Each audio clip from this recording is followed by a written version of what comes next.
सभी को प्रेज दी लॉर्ड, जय मसीह की। मैं प्रभु का धन्यवाद करती हूँ सुंदर समय के लिए, सुंदर दिन के लिए जो प्रभु ने आज मेरे जीवन में मौका दिया कि एक और बार मैं आप सबके सामने प्रभु के वचन को, प्रभु की वाणी को, प्रभु के कलाम को शेयर करने वाली हो सकी।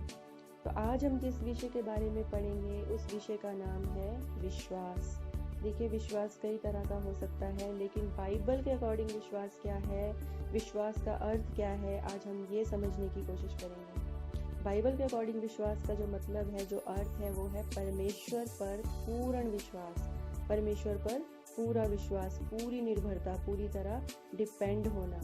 मैं आपको एक बात बता दूं, एक विश्वास होता है विकसित विश्वास। विकसित विश्वास का मतलब होता है जो हमारे अंदर विकसित होता है कुछ चीज़ों को देखने के बाद, जो हमारे अंदर पनपता है।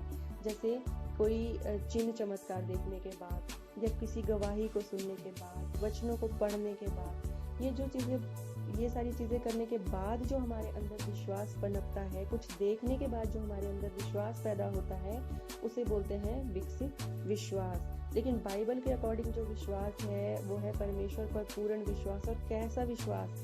जब भी हम वचनों का प्रचार करने लगते हैं या वचनों के प्रचार करते हैं, अगर हम बताते हैं किसी को, तो अक्सर लोग क्या कहते हैं, हमें अक्सर ऐसे लोग मिलेंगे जो हमें कहते हैं कि हमने तो परमेश्वर को देखा नहीं कभी, तो हम कैसे विश्वास करें कि परमेश्वर है।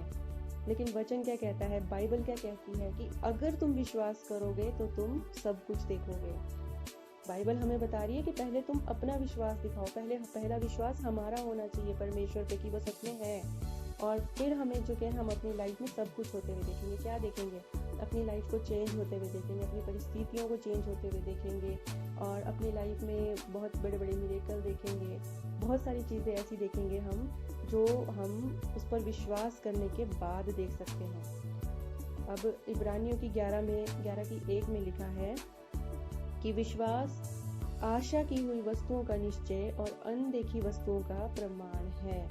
क्या बता रहा है वचन हमें कि विश्वास जो है वो अनदेखी वस्तुओं का प्रमाण है। Faith is the evidence of unseen things. अनदेखी वस्तुएं जो हमने देखी नहीं है पर फिर भी हमें पता है कि वो है, हमें विश्वास है कि वो है। जिस तरह से मैं आपको एक फॉर एग्जांपल आपको बताती हूँ कि हमने परमेश्वर को नहीं देखा है पर फिर भी हम विश्वास करते हैं कि परमेश्वर है। हमें पता है कि यीशु मसीह जो है हमारे पापों की माफ़ी के लिए मारे गए, गाड़े गए और 3 दिन बाद मुर्दों में से जीवित हो उठे। ये सब हमने देखा नहीं है पर फिर भी हमें विश्वास है कि ऐसा हुआ है।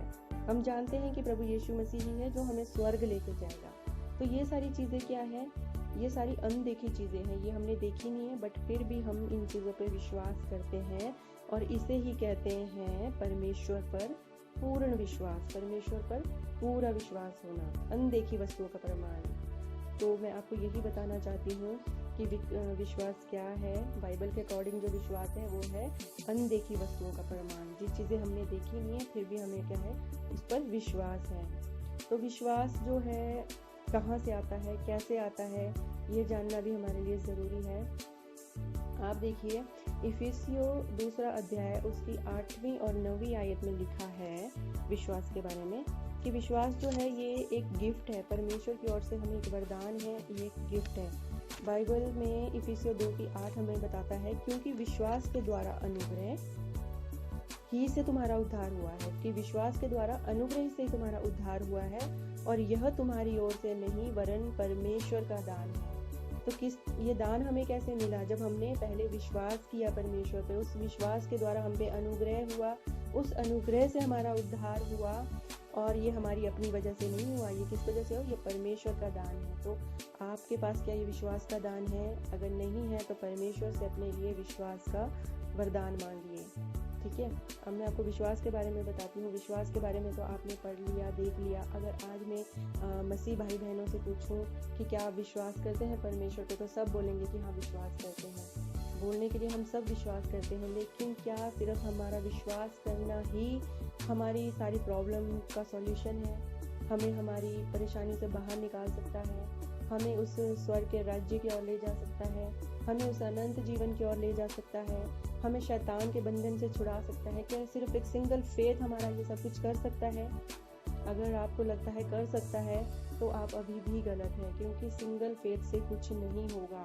और ये बताने के लिए, ये समझने के लिए आप निकालिए मेरे साथ याकूब उसका 2 अध्याय उसकी 17वीं आयत। वहाँ पे वचन में साफ लिखा गया है कि विश्वासी भी, याद रखिए विश्वासी भी लगा है, मतलब यहाँ पे नॉन बिलीवर्स की बात नहीं हुई है, यहाँ बिलीवर्स की बात हुई है, जो प्रभु यीशु मसीह पे विश्वास करते हैं, जिन्होंने प्रभु यीशु मसीह के पीछे चलना शुरू कर दिया है, भी काउंट किया गया है कि नॉन बिलीवर को तो छोड़ो, लेकिन यहाँ बिलीवर्स की बात की गई है कि विश्वासी भी यदि कर्म सहित ना हो तो अपने स्वभाव में मरा हुआ है। देखिए वचन साफ बोल रहा है कि अगर कोई विश्वासी भी है ना, कोई बिलीवर भी है ना, लेकिन अगर वो कर्म सहित है, अगर वो काम नहीं कर रहा है, अगर वो सिर्फ सिंगल फेथ दिखा रहा है लेकिन उस काम को नहीं कर रहा है, तो वो अपने स्वभाव में मरा हुआ है। अब आप मरे हुए का मतलब समझते हैं? मरा हुआ किसी काम का नहीं होता, वो यूजलेस है। तो अगर आपके पास सिंगल फेथ है तो वो भी मरे हुए के समान है, वो यूजलेस है, उस विश्वास से आपका कोई उद्धार नहीं हो सकता।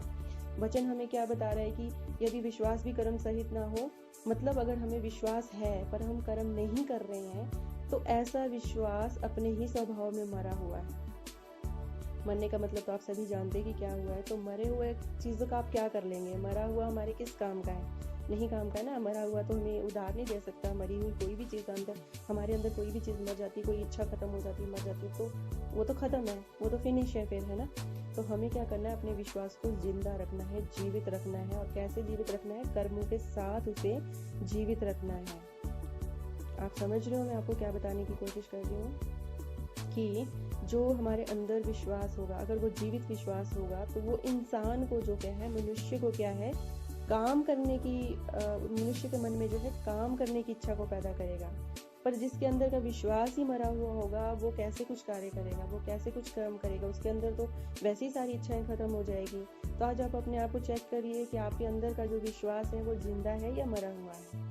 वचन 2:19, याकूब वचन 2 अध्याय उसकी 19 में वचन क्या कह रहा है कि तुझे विश्वास है कि एक ही परमेश्वर है, तू अच्छा करता है। लेकिन आगे क्या लिखा है कि दुष्ट आत्मा भी विश्वास रखते हैं और थरथराते हैं। तो वचन हमें क्या बोल रहा है कि अगर तू ये विश्वास रखता है ना कि एक ही परमेश्वर है, अगर आज हम ये जो विश्वास है, ये तो नॉन बिलीवर्स लोगों को भी है, ये अविश्वासी लोगों को भी है, अन्य जाति वालों को भी है, जो प्रभु को नहीं मानते हैं, जिनको प्रभु के वचनों का ज्ञान नहीं है, प्रभु के बारे में कुछ पता नहीं है। इतना वो भी समझते, इतना उन्हें भी पता है कि परमेश्वर क्या है, एक ही परमेश्वर है। लेकिन उनके अलावा यहाँ पे बताया गया है कि तू अच्छा करता है, तो बहुत अच्छी बात है। अगर तू ये विश्वास रखता है ना कि परमेश्वर एक है, तो बहुत अच्छी बात है। लेकिन आगे वचन बता रहा है कि दुष्ट आत्मा भी विश्वास रखते और थरथराते हैं। तो समझे आप इसका मतलब कि ये सिर्फ हम लोग ही विश्वास नहीं करते, ये जो दुष्ट आत्माएं हैं ना, उनको भी पता है, वो भी पूरा कॉन्फिडेंस है कि परमेश्वर है और एक ही है, वो जानते हैं। और वो तो थरथराते हैं। थरथराने का मतलब कांपते हैं, वो परमेश्वर के नाम से भी कांपते हैं। इतनी नॉलेज उनको भी है कि परमेश्वर एक ही है। तो हमारे लिए सिर्फ इतना सा ज्ञान काफ़ी नहीं है, सिर्फ इतना सा विश्वास काफ़ी नहीं है कि परमेश्वर एक है। हमें विश्वास के साथ साथ कर्म भी करना है, जो वचन हमें बता रहा है। अगर आप सोच रहे कि सिर्फ आप विश्वास करते जाएंगे, आप विश्वास कर रहे हैं। मेरे पास कितनी ऐसे भाई बहन मैंने देखे जो कई सालों से विश्वास में है, 15 20 सालों से विश्वास में है, लेकिन उनकी लाइफ एज इट इज जो 20 साल पहले थी वही 20 साल बाद, या ये समझ लो कि उससे बदतर है, उससे ज़्यादा परेशानियाँ, उससे ज़्यादा तकलीफ़ों में है, उससे ज़्यादा चैलेंजेस उनकी लाइफ में आ चुके हैं। क्यों? अगर उनसे पूछो कि आप बिलीवर है, आप प्रभु पे विश्वास करते हैं, तो जवाब पता क्या आता है? जवाब आता है कि हम तो इतने सालों से विश्वास में, हम तो 15 साल से विश्वास में, हम तो 10 साल से विश्वास में, हम तो 20 साल से विश्वास में। पर मुझे समझ नहीं आता कि आप लोग अगर विश्वास में हैं, तो आप खुद बताइए कि सिंगल फेथ में रह के आप लोगों ने क्या कर लिया, या सिंगल फेथ में रह के आपका कितना उद्धार हुआ है। क्योंकि वचन जो है हम आधा अधूरा पढ़ते हैं। विश्वास हम सबको पता है कि विश्वास जरूरी है, लेकिन वचन हमें ये भी बता रहा है कि विश्वास के साथ कर्म भी जरूरी है। तो मैं आज उन्हीं भाई बहनों से पूछती हूँ कि अगर आप इतने सालों से विश्वास में हैं, तो क्या रीज़न है कि आज भी आपकी लाइफ उन्हीं परेशानियों में है, उन्हीं तकलीफ़ों में है, उन्हीं सारी चीज़ों में आप लोग फंसे हुए हैं? उसका रीज़न आप जानते हैं क्या है? कि आपने सिंगल फेथ किया है, आपने सिर्फ विश्वास किया, आपने कर्म नहीं किया है। और ये आप अपने मन से पूछो कि क्या आपने कर्म किए हैं? कर्म का मतलब क्या है? कर्म ये नहीं है कि आप प्रार्थना कर रहे हैं तो वो आपका कर्म हो गया, आप वचन पढ़ रहे हैं तो वो आपका कर्म हो गया, आप संडे टू संडे चर्च जा रहे हैं तो वो आपका कर्म हो गया। ये सारी चीज़ें ज़रूरी है, लेकिन अगर आप चर्च जाने के बाद, प्रार्थना करने के बाद, वचनों को पढ़ने के बाद भी इन वचनों को नहीं समझ पा रहे हैं, अपनी लाइफ में लागू नहीं कर पा रहे हैं, इन वचनों के अकॉर्डिंग अपना जीवन नहीं चला पा रहे हैं, तो ऐसा विश्वास किसी भी काम का नहीं है। वो अपने ही स्वभाव में जो है मरा हुआ है। इन चीज़ों को आप कर्मों में काउंट मत करिए कि हम ये सब कर रहे तो हो गया। नहीं, वचन हमें बहुत कुछ सिखाता है। बाइबल में बहुत सारी चीज़ें बताई गई हैं कर्मों को लेकर। अगर आप ध्यान से पढ़ेंगे तो बाइबल में बहुत सारी चीज़ें हमें ऐसी समझाई गई है कि उसमें कर्म भी साथ में बताया गया है। प्रार्थना, विश्वास, प्रार्थना और कर्म, ये तीनों चीज़ें काउंट होती है। अगर आप सिंगल विश्वास करेंगे लेकिन अगर आप प्रार्थना नहीं कर रहे हैं, सिर्फ विश्वास कर रहे हैं कि हाँ प्रभु मेरे साथ ये काम हो जाएगा, लेकिन प्रार्थना नहीं कर रहे हैं और उस काम को करने के लिए जिस चीज़ की ज़रूरत है वो कर्म नहीं कर रहे हैं, तो फिर सिंगल फेथ आपका कोई उद्धार नहीं कर सकता, है ना जी। क्योंकि यहाँ पे तो शैतान के बारे में भी, दुष्ट आत्मा के बारे में भी कहा गया है कि इतना विश्वास तो दुष्ट आत्मा भी कर लेती है। उनको भी पता है कि है परमेश्वर, है ना, परमेश्वर सब कुछ कर सकता है, इतना विश्वास तो उनको भी है। लेकिन हम क्या है, हम परमेश्वर की संतान हैं, परमेश्वर के चुने हुए लोग हैं। प्रभु ने हमें संसार से अलग किया है। पर आप मुझे बताइए कि क्या आज भी आप लोग संसार से अलग हैं? संसार से अलग करने का मतलब क्या है? संसार से अलग करने का मतलब ये नहीं है कि जो मतलब कि उन लोगों से आपको अलग कर दिया है, संसारिक कामों से। संसार क्या है? शैतान के बस में है। तो जो लोग शैतान के बस में हैं उनके काम भी वैसे ही होंगे। लोगों के मन में जलन भी होगी, ईर्ष्या भी होगी, एक दूसरे के लिए वैर भाव की भावना भी होगी, व्यभिचार भी होगा, चोरी भी होगी, झूठ भी होगा, लुचपन भी होगा। सारी चीज़ें जो संसारिक बताई गई है, जो शैतान के अधीन में बताई गई है, वो सारी चीज़ें क्या है? संसार में। इन चीज़ों से परमेश्वर ने हमें अलग किया है। संसार से अलग होने का मतलब है कि ये सारी बुराइयाँ जो एक इंसान के अंदर होती है जब तक हम संसार के अधीन होते हैं, उस संसार के राजा, उस शैतान के अधीन होते हैं, तब तक ये सारी चीज़ें हमारे अंदर वास करती हैं। तो परमेश्वर का वचन हमें कहता है कि मैंने तुम्हें संसार से अलग किया, मतलब इन सारी बुराइयों से निकाल के परमेश्वर ने हमें जो है अलग किया है। क्यों अलग किया? क्यों अलग किया? ताकि हम उस परमेश्वर की संतान ठहर सके, उस ज्योति के पिता की संतान ठहर सके। परमेश्वर ने हमें अंधकार से निकाल के ज्योति में इसलिए लाया है ताकि हम औरों को भी वो ज्योति प्रदान कर सके, औरों को भी वो बता सके। ये भी हमारा एक कर्म है। लेकिन हमें अपनी ही ब्लेसिंग से फुर्सत नहीं है, हमें अपनी ही लाइफ से जो है आज़ादी नहीं मिल रही है, अपनी परेशानियों से हमें छुटकारा नहीं मिल रहा है ना। आप समझ रहे हैं मैं क्या बोल रही हूँ? सिंगल विश्वास से कुछ नहीं होने वाला। कर्म करना शुरू कीजिए, काम करना शुरू कीजिए। अगर आपको मैं एक एग्जांपल बताती हूँ, बाइबल के अकॉर्डिंग ही बताऊंगी कि बाइबल हमें बताती है कि अब्राहम ने परमेश्वर पर विश्वास किया और ये उसके लिए क्या गया था? धर्म गिना गया था। ये भी याकूब में लिखा है, दूसरे अध्याय में आप पढ़िए, वहाँ पे बाइबल हमें बता रही है कि अब्राहम ने परमेश्वर पर विश्वास किया और यह उसके लिए धर्म गिना गया। और वो फिर क्या कहलाया था? वो परमेश्वर का मित्र कहलाया था। तो अब अगर आप इस वचन में देखेंगे तो इसमें बताया कि अब्राहम ने परमेश्वर पर विश्वास किया। यहाँ सिर्फ विश्वास बताया गया है, लेकिन अगर आप इस अध्याय को पूरा पढ़ेंगे तो इसमें कर्म भी बताया गया है और उसी कर्म के कारण, वही वो कर्म था, वही वो काम था जिसके कारण वो धर्मी गिना गया और परमेश्वर का मित्र कहलाया। तो क्या आपको यहाँ क्या लग रहा है कि सिर्फ विश्वास करने से उसको धर्मी गिना गया? नहीं, उसके सिर्फ विश्वास करने से नहीं, उसके कर्म के द्वारा उसे धर्मी गिना गया। उसने क्या कर्म किया था? उसने अपने पुत्र इसहाक को वेदी पर चढ़ाया। उत्पत्ति जो है, उत्पत्ति 22वें अध्याय में अगर आप पढ़ेंगे, आप 22वां अध्याय पढ़ना, वहाँ पे लिखा है कि परमेश्वर ने कैसे अब्राहम की परीक्षा ली थी। परमेश्वर ने कैसे उसकी परीक्षा ली? उसको कहा कि अपने इकलौते पुत्र इसहाक को, जिससे तू प्रेम रखता है, उसे होम बलि करके चढ़ा। और अब्राहम ने क्या किया था? अब्राहम ने कोई सवाल जवाब नहीं किया, अब्राहम ने कोई कुड़कुड़ाहट नहीं दिखाई। उसने बिना कुड़कुड़ाए, बिना सवाल जवाब किए अपना कर्म किया, अपना वो काम किया जो परमेश्वर की तरफ से उसे काम दिया गया था ना, वो काम उसने किया। तभी क्या हुआ था? यहोवा परमेश्वर के जो दूत है, उसने स्वर्ग से पुकार कर बलि चढ़ाने से जो है अब्राहम को रोक दिया था। तो ये क्या था? ये विश्वास भी था और कर्म भी था। उसको परमेश्वर पे विश्वास था कि प्रभु ने ही मुझे दिया है। आप जानते हैं कि वो बूढ़े हो चुके थे। अब्राहम और सारा है, वो बूढ़े हो चुके थे और बाइबल हमें बताता है कि जो सारा का जो है मासिक धर्म भी रुक गया था, उसके बावजूद भी उन्होंने एक बेटे को जन्म दिया। क्यों? परमेश्वर ने उन्हें ब्लेसिंग दी थी। तो उनको परमेश्वर पे विश्वास था कि ये परमेश्वर ने ही दिया है। जब परमेश्वर ने उनकी परीक्षा ली, उस परीक्षा में भी वो खरे उतरे, उन्होंने वो कर्म भी किया। अब्राहम ने वो कर्म किया तो क्या परमेश्वर ने उनकी जो संतान थी वो वापस ले ली? नहीं ना। तो क्या आज हम भी कर्मों को करते हैं या हम सिंगल विश्वास लेके बैठे हैं? आज मैं बिलीवर्स की बात करूंगी, अपने कुछ मसीह भाई बहनों की बात करूंगी जो इतने मतलब मुझे दुख होता है इतने सालों से होने के बाद भी उनकी लाइफ में इतनी परेशानियां हैं। आज भी वो रोते हैं, आज भी वो प्रार्थनाओं के लिए पता नहीं कहाँ कहाँ फ़ोन करते हैं, प्रार्थनाएं करवाते हैं। अगर उनसे पूछना हो तो वचन की इतनी नॉलेज है कि वचन वो एक से एक बता देंगे, लेकिन उन वचनों को आप करेंगे क्या जब उन वचनों को आप अपनी लाइफ में लागू नहीं कर पा रहे हैं?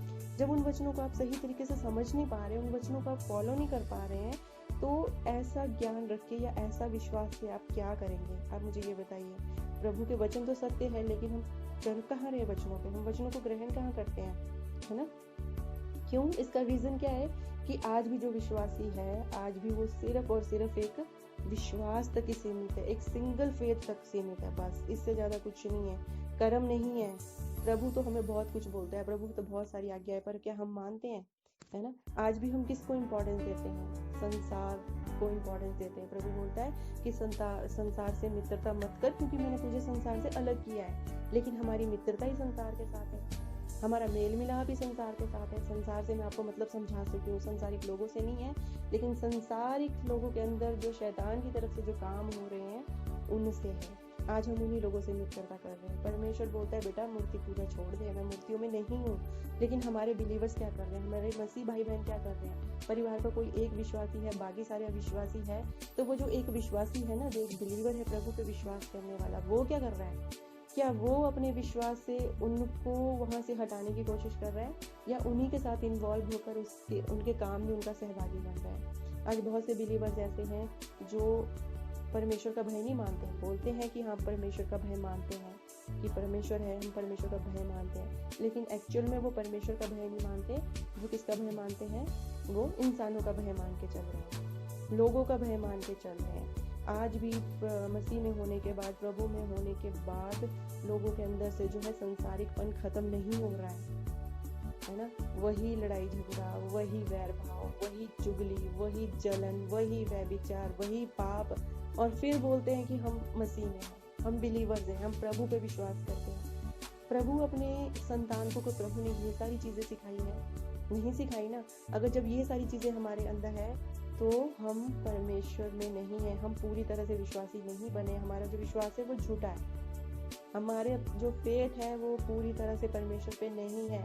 जिस दिन हमारा फेथ पूरी तरह से परमेश्वर पे होगा, उस दिन हम इन चीज़ों को अपने अंदर से निकालेंगे। हमारे अंदर किसका भय है? हमारे अंदर परमेश्वर का भय नहीं है, हमारे अंदर है संसार का भय। सॉरी टू से, बट मुझे कहना पड़ रहा है कि आज भी लोग कई सालों से विश्वासी होने के बाद भी क्या है, विश्वासी नहीं है, या सिंपल नाम के विश्वासी बन के रह गए। क्यों? क्योंकि सिंपल विश्वास है, कर्म नहीं है। आप बताइए कर्म कहाँ है?